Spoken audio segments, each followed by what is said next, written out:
A Sombra da Catedral. Boas-vindas a mais um episódio de Contos Sobrenaturais.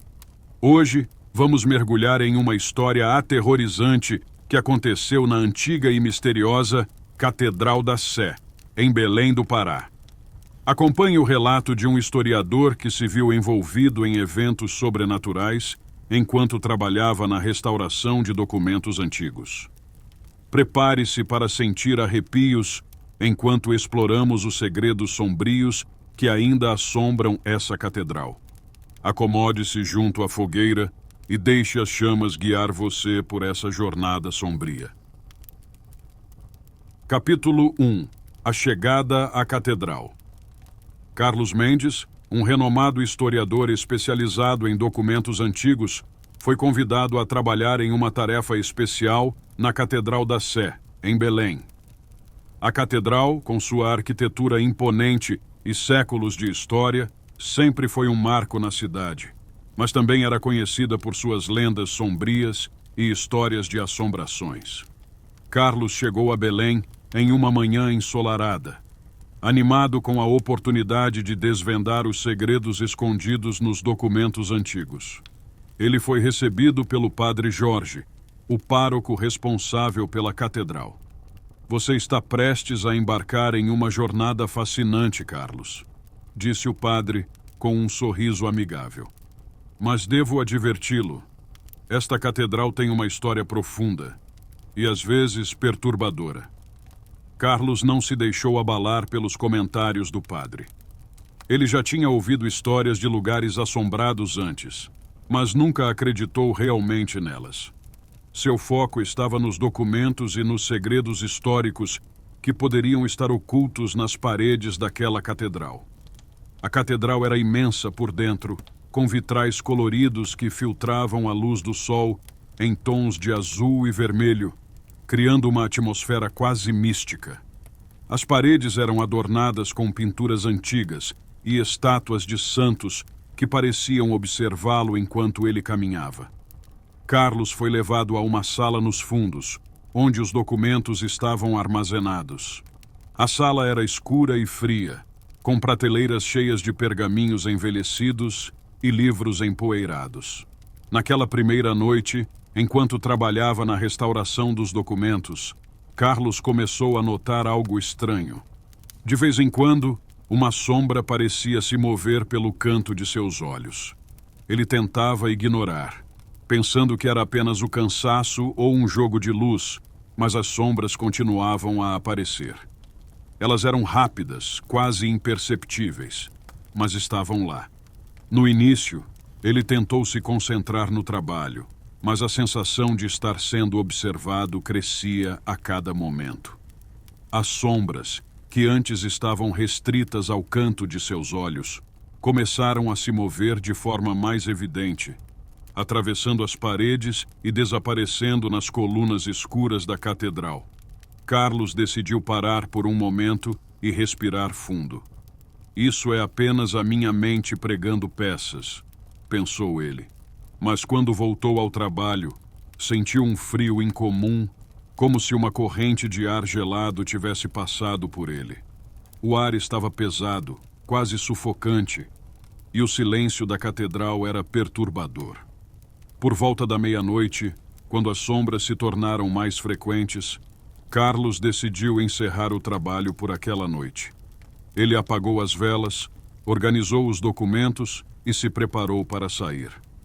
Quando estava prestes a deixar a sala, ouviu um sussurro baixo e quase inaudível, vindo de algum lugar próximo. Era uma voz fraca, como um lamento, mas ele não conseguia entender as palavras. Carlos parou, o coração batendo mais rápido. Deve ser o vento, disse para si mesmo. Mas no fundo, ele sabia que não havia janelas abertas e que o vento não poderia produzir aquele som. Ele apressou-se em sair da catedral com a estranha sensação de que algo estava começando a se revelar. Algo que ele não conseguia compreender. Naquela noite, Carlos teve dificuldades para dormir.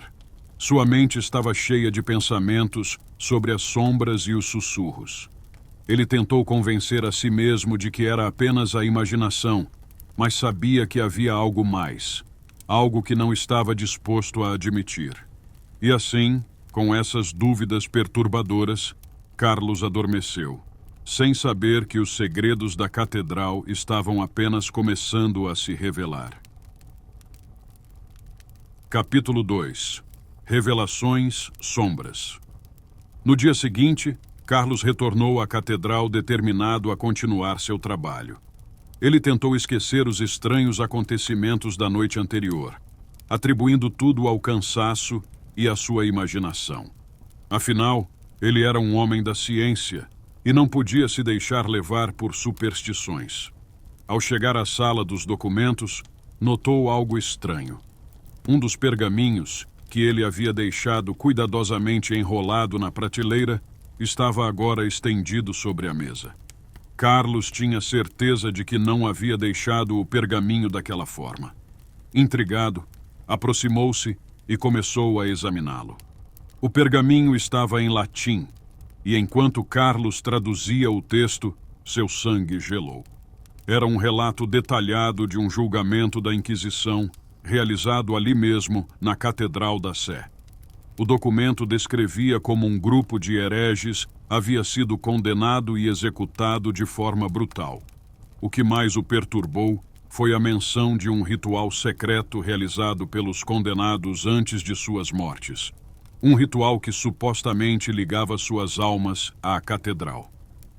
Enquanto lia, Carlos começou a sentir o mesmo frio da noite anterior. O ar ao redor dele parecia vibrar com uma energia estranha. Ele levantou a cabeça e, para seu horror, viu que as sombras estavam de volta, mais nítidas e definidas. Agora, ele conseguia distinguir formas humanas nas sombras, figuras encapuzadas que se moviam lentamente ao redor da sala. O medo começou a tomar conta de Carlos. Ele sabia que o que estava vendo não era uma ilusão. As sombras eram reais e pareciam estar conscientes de sua presença. Ele tentou sair da sala, mas, quando chegou à porta, ela estava trancada. Desesperado, ele começou a bater na porta, chamando por ajuda, mas ninguém o ouviu. As sombras começaram a se aproximar, cercando-o. Carlos sentiu o ar escapar de seus pulmões, como se uma força invisível estivesse sugando sua energia. Ele caiu de joelhos, tentando recitar uma oração, mas as palavras não saíam. Era como se as sombras estivessem roubando sua voz. De repente, uma das sombras se destacou das outras. Ela parecia ser a figura de um homem alto, vestido com um manto escuro.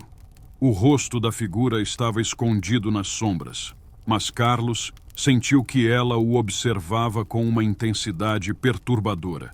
A figura estendeu uma mão espectral em direção a ele, e Carlos sentiu uma dor aguda em sua cabeça, como se suas memórias estivessem sendo arrancadas. Carlos caiu no chão sem forças. As sombras continuaram a cercá-lo, sussurrando palavras em uma língua que ele não entendia. O terror o consumia, e ele sentiu que estava prestes a perder a sanidade. Foi então que a porta da sala se abriu com um estrondo. Padre Jorge entrou correndo, carregando uma cruz e um frasco de água benta. "Afastem-se, espíritos malditos!" ele gritou, jogando a água benta nas sombras. Para surpresa de Carlos, as sombras recuaram, desaparecendo nas paredes da catedral. Padre Jorge ajudou Carlos a se levantar. "Eu te avisei, Carlos. Esta catedral guarda segredos sombrios. Os espíritos daqueles que foram injustamente condenados ainda vagam por aqui, presos a este lugar por um ritual antigo. Você não pode lutar contra eles sozinho." Carlos, ainda atordoado, olhou para o padre. "O que faremos agora?" ele perguntou com a voz trêmula. Padre Jorge colocou uma mão no ombro de Carlos. "Vamos descobrir como libertar essas almas atormentadas, mas precisamos ser rápidos, antes que eles voltem mais fortes." Capítulo 3. Libertação ou maldição. Os dias seguintes foram uma corrida contra o tempo. Carlos e Padre Jorge mergulharam nos documentos antigos, tentando encontrar uma forma de libertar os espíritos que assombravam a catedral. Cada vez que voltavam à catedral, as sombras pareciam mais fortes e mais agressivas, como se soubessem que seu tempo estava acabando.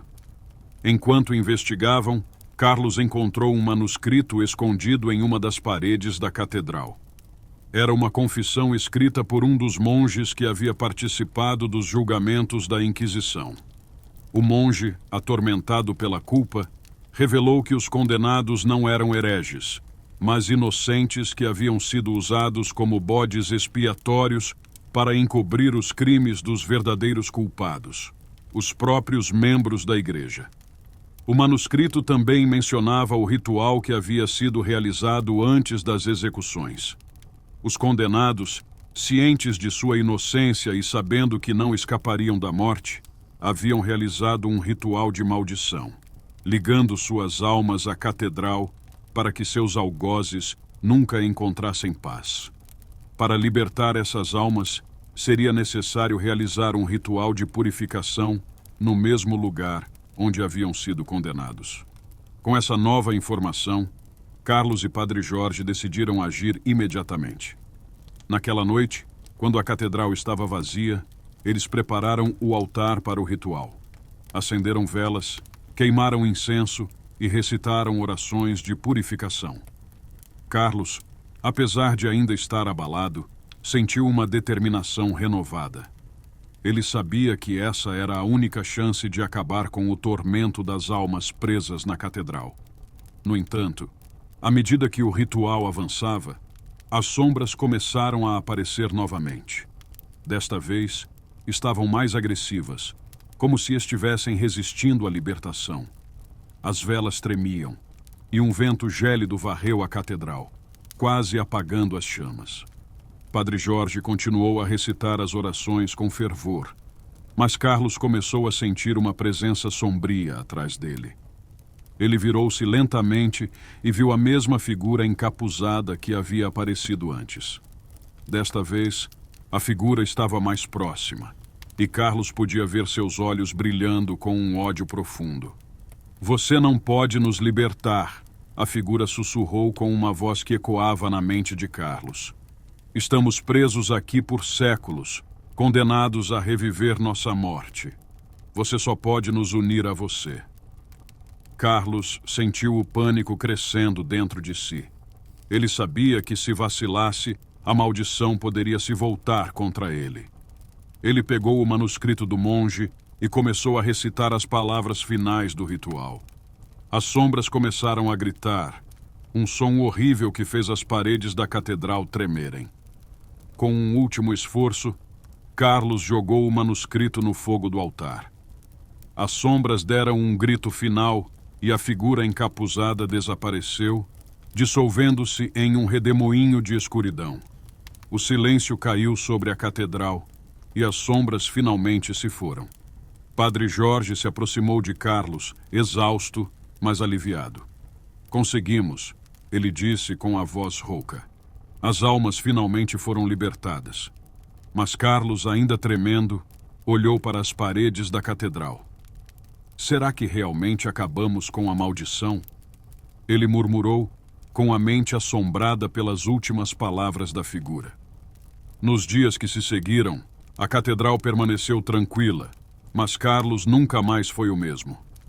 Ele deixou Belém, mas as sombras da catedral o seguiram em seus sonhos, lembrando-o de que o mal nem sempre pode ser derrotado completamente. E assim, a lenda da Catedral da Sé continuou, com os poucos que ousavam entrar na catedral à noite, jurando que ainda podiam ouvir sussurros vindos das paredes.